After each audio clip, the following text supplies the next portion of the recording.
English Senior, February 2010. Get ready. Start. Mr. Speaker, sir, I beg to move the cut motion standing in my name. I wish to point out that there is great need to waive the sales tax on perishable articles like fruits, fish, etc. I am not saying that the government should waive the sales tax altogether, but I want that certain commodities should be exempted from sales tax. In this connection, I would like to say that the income from sales tax has been very good, but at the same time, the government do not see the hardship caused by this tax to the poor people. There is almost no commodity in our country that can be sold or purchased without sales tax. To that extent, the government deserve congratulations. But I do not know why the government should not exempt a few perishable articles from sales tax. As we know, a man's basic requirement is food, and I am sure that if sales tax on food is waived, there will not be much loss of income for the government. We have no quarrel with the government if they come forward to impose a higher rate of sales tax on luxuries. There are certain luxuries like motor car, diamond, and gold. We have no objection if they are taxed heavily. The rich man who comes forward to purchase a motor car can pay a little more if it makes up the loss sustained by the government by exempting the articles that we have asked for from sales tax. So, the policy of the government must be to tax the rich more and to tax the poor less. Then, I would like to touch upon the hardship caused to the merchants by the imposition of multi-point sales tax. The government have not accepted our suggestion that there should be no multi-point sales tax, and they have failed to rectify the mistakes that are pointed out by us. The whole process of taxation goes on from the wholesaler to the retailer and from the retailer to the consumer. If this is the state of affairs, the government can easily imagine the amount of hardship caused to the people.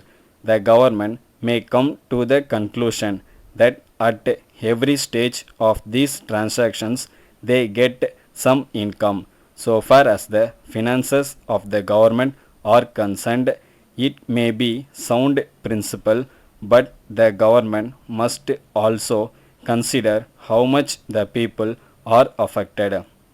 Sound canons of public finance lay down that any tax must be so collected that the people who pay the taxes do not feel any hardship. I therefore feel that every commodity that is subjected to sales tax in our country should be taxed at only one point.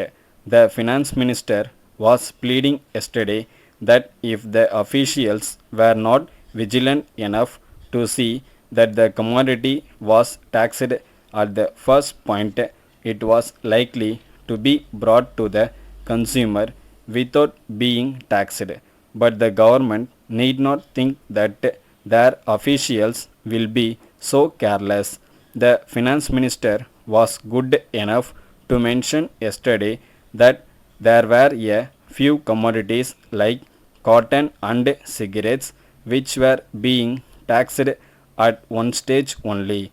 I would ask him whether these are the only commodities that go to make up the living of a man. There are many other commodities which are necessary for the more existence of man. They must therefore be exempted from sales tax. Once again, I finally plead with the government that they should consider the desirability of waiving tax at least on perishables like vegetables, fish and fruits. Letter from Raghu and Company, Bangalore to Messrs. Rao and Company, Madurai, DSS. We thank you for your order number 12 dated the 3rd August for transmission bells of various sizes, but we regret very much to advise you of our inability to execute the order within a fortnight at as requested by you.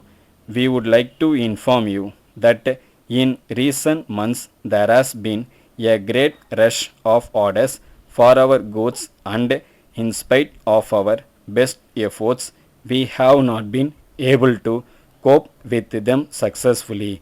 As a matter of fact, our factory is fully booked with orders already on hand, and we think that it will take at least a month to clear them. However, we would like to point out that we are making every effort to speed up delivery of goods, and in fairness to all our customers, all orders are being handled in strict rotation. We regret very much the inconvenience that may be caused to you by this delay, and we hope and trust that it will be convenient for you to allow us this extension of time in the special circumstances that we have explained above. We have great pleasure in informing you that we have already booked your order provisionally, but we would be grateful if you confirm your order on the revised condition. We assure you of our best attention at all times. Yours faithfully. Stop.